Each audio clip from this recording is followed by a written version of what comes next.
Seguimos en el capítulo 3, Filosofía del éxito. El mundo en guerra.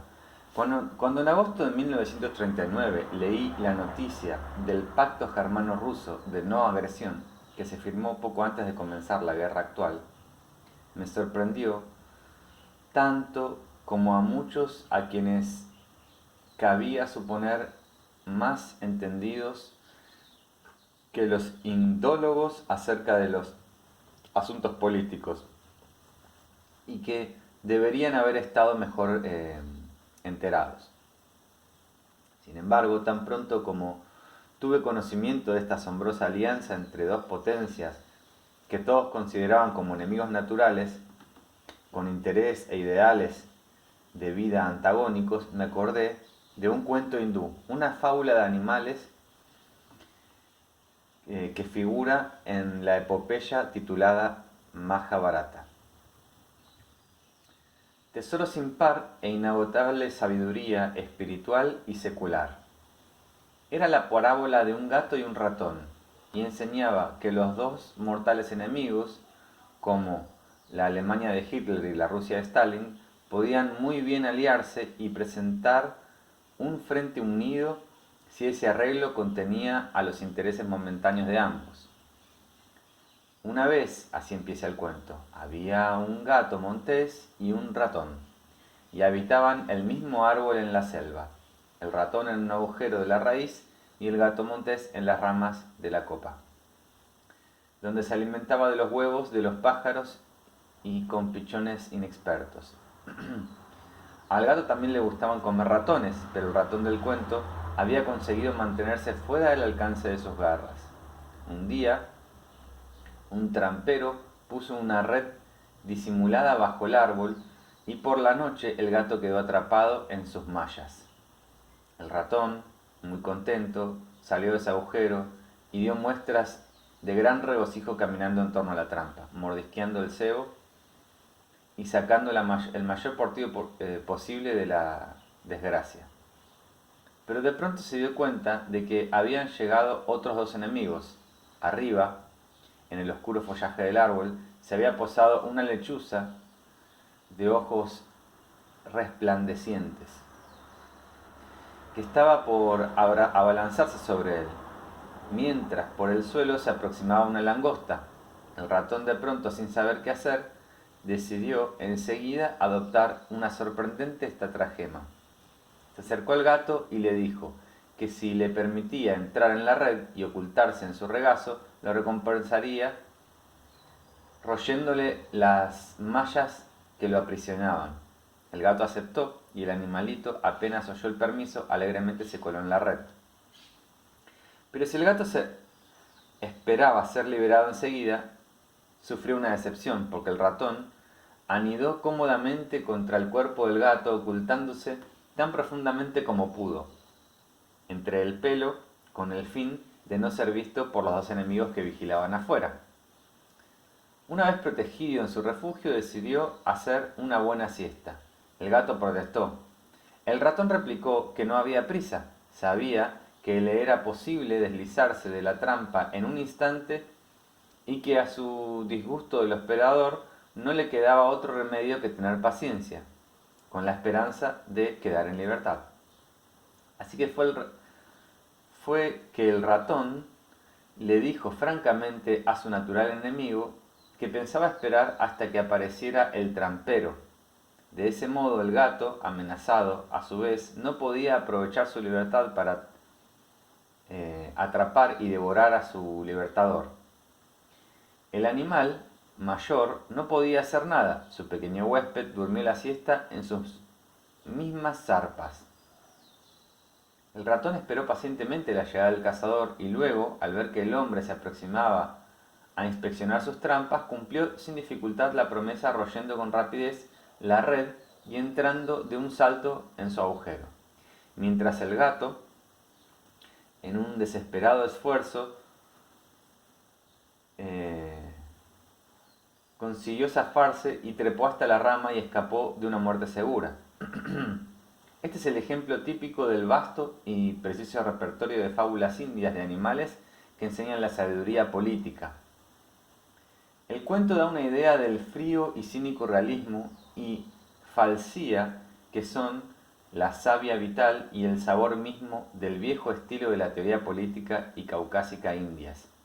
El agudo ratón, sin ningún prejuicio para contraer alianzas a fin de evitar peligro, era, además de atrevido, un maestro en el arte de hacer las cosas en su momento oportuno. Pero con el episodio de la red no acaba la cosa. El resto de los cuentos contiene el punto destinado a la instrucción de las leyes hindúes y de cancilleres. Cuando el defraudado cazador se hubo alejado con su red destrozada, el gato bajó de las ramas y, aproximándose al agujero, llamó dulcemente al ratón. Lo invitó a salir y a reunirse con su viejo compañero. Las crisis de la noche anterior ya habían pasado, decía el gato, y el auxilio que ambos se habían prestado con lealtad en su lucha común por la existencia había forjado un lazo duradero que cancelaba sus antiguas diferencias. En adelante ambos serían amigos para siempre y confiarían absolutamente el uno en el otro. Pero el ratón se mostraba reticente. La retórica del gato no le impresionaba y se negaba resueltamente a salir de su segura guardia. Habiendo pasado la paradójica situación que los había juntado en una curiosa colaboración momentánea, no había palabras que pudiesen inducir al sagaz animalito a aproximarse nuevamente a su enemigo natural. Para justificar su rechazo de los amables e insidiosos sentimientos expresados por el gato, el ratón pronunció la fórmula destinada a servir de moraleja al cuento, que, dicha, franca y simplemente, es esta: en el campo de batalla política no existe amistad perdurable. No puede haber lazo tradicional, alianza cordial, unión futura basada en experiencias peligrosas y victoriosas del pasado. A través de la incesante lucha de los poderes políticos, que es como las bestias en el desierto, donde se devoran entre sí y cada una se apodera de todo lo que puede, las amistades y las alianzas son sólo actitudes y expedientes temporarios, forzados por los intereses comunes y sugeridos por la necesidad y el deseo. Pasada la ocasión de la ayuda mutua, ha pasado también la razón que daba la seguridad a la compañía, pues la política no está nunca gobernada por la amistad, sino por la colaboración y el auxilio momentáneos, inspirada por las amenazas comunes o por afines esperanzas de lucro y apoyadas por el natural egoísmo de cada uno de los aliados. No hay nunca una alianza altruista. Las lealtades no existen. Cuando se confiesa amistad es solo una máscara. No puede haber proyectos de unión duradera. Es muy crudo. Así ocurrió con Japón, que al comienzo de este siglo pidió y obtuvo el apoyo de Inglaterra para debilitar a Rusia en Persia, el cercano Oriente y los Dardanelos.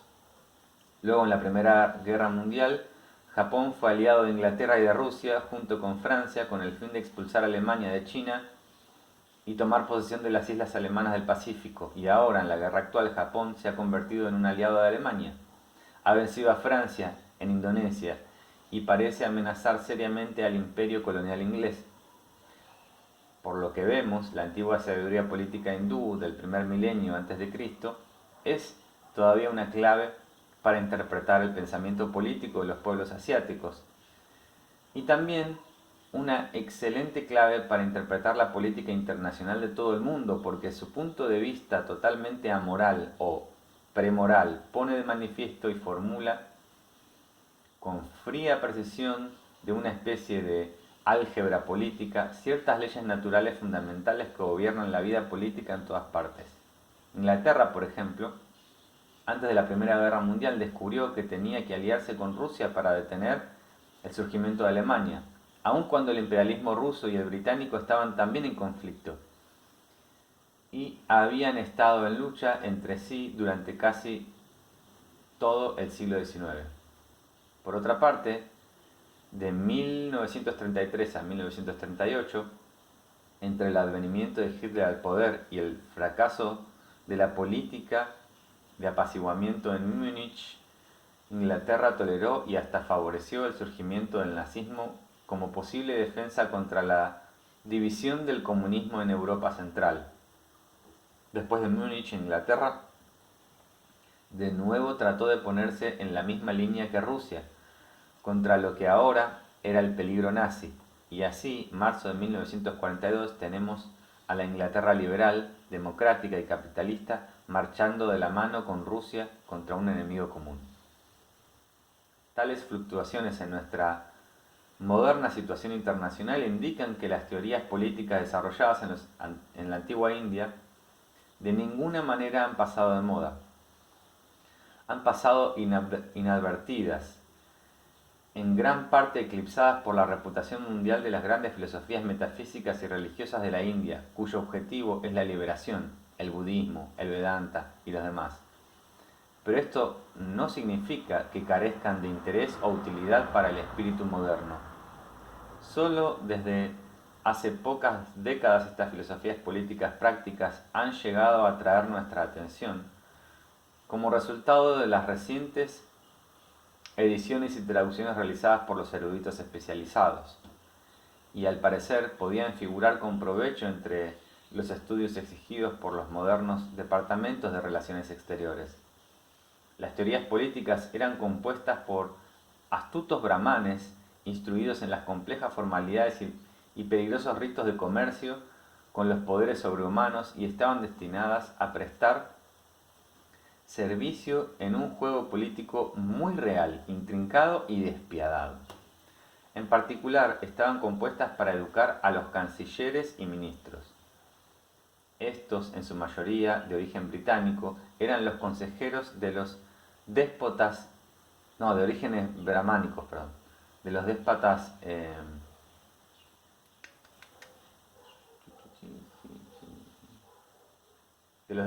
hindúes, en tanto en la vida secular como en sus asuntos espirituales. Las teorías políticas se encuentran en tratados, es decir, en libros escritos por y para profesionales, y como tales son tan técnicos y minuciosos como los manuales o un sutra de cualquiera de los otros oficios indios: carpintería, medicina, hechicería, sacerdocio o danza. La tradición popular hindú de las fábulas de animales, que corre paralelamente con los tratados profesionales más técnicos, fue conocida por el mundo occidental hace siglos. La gráfica caucástica que, bajo la graciosa apariencia del reino animal, presenta las embarazosas situaciones y problemáticas políticas que en todas partes surgen ante reyes, estados e individuos particulares, tanto en la gran lucha por la supervivencia como en las cuestiones menores de la vida cotidiana, han sido motivo de placer para muchas generaciones occidentales. Pero hasta ahora no se ha tenido en cuenta su valor para interpretar las situaciones corrientes y para comprender la política internacional en general. Por otra parte, el espíritu hindú siempre ha visto cuán aplicables son las fábulas de animales al elevado arte de la intriga y la defensa. La colección mejor conocida, el Panchatantra, entró en Europa ya en el siglo XIII de nuestra era, a través de traducciones semíticas, árabes y hebreas. Y finalmente se difundió, como dice La Fontaine, en toutes les langues, en todas las lenguas. Pero el sistemático Arthasastra de Kanaya Kautilya no fue accesible hasta 1909. Todavía recuerdo claramente qué sorpresa fue este descubrimiento para todos los interesados. El pequeño círculo de especialistas europeos, norteamericanos e indios. El estilo cáustico y sentencioso de soltura literaria y el talento desplegado hablan muy en favor del maestro de procedimientos políticos que compuso este tratado asombroso. Gran parte del material procede de fuentes más antiguas, pues la obra se basa en la rica tradición de enseñanzas políticas anteriores, a las que supera, pero que aún se reflejan en aforismos y citas. Pero el estudio del conjunto da impresión de haber sido producido por un autor único, un espíritu de gran magnitud. Poco sabemos, quizás nada, de su autor. El advenimiento de Chandragupta, fundador de la dinastía Maurya, al trono supremo de la India septentrional en el siglo III a.C., y el importante papel de la dinastía en los siglos siguientes, dieron a la fama del fabuloso canciller Kautilya, a cuyas artes se le atribuye la creación del nuevo periodo histórico, un resplandor de leyenda prácticamente impenetrable.